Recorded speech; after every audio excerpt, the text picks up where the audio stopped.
ঘরবাড়ি ভাঙচুর করে ঘরবাড়িতে আগুন দিয়ে ঘর ছাড়া করেছেন, এখন আবার মামলাও দিচ্ছেন। দেয়ালে পিঠ থেকে গেলে সামলাতে পারবেন তো? এই কথাটা এবার বলল মাশরাফি বিন মুর্তজা। দেয়ালে পিঠ থাকার গল্প আপনি কাদেরকে শোনাচ্ছেন?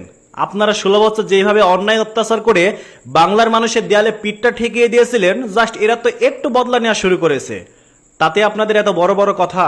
16 বছর আপনারা যেভাবে দেশটা চালিয়েছেন, তাতে কি বাংলার মানুষের পিঠ দেয়ালে ঠেকে নাই? আর এই 1 মাসের মধ্যে আপনাদের দেয়ালে পিঠ ঠেকে গেল, আর যার ফলে এত বড় বড় ডায়লগ দিচ্ছেন।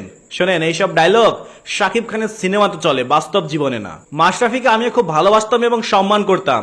যতদিন তিনি বাংলাদেশের ক্রিকেটার ছিলেন, তাকে আমরা টাইগার নামে চিনতাম, ম্যাশ নামেও ডাকতাম। বাট তিনি যখনই রাজনীতিতে এসে একটা পক্ষ নিয়ে কাজ করা শুরু করলো, তারপর থেকে তার প্রতি সেই ভালোবাসাটা আমাদের উঠে গেছে।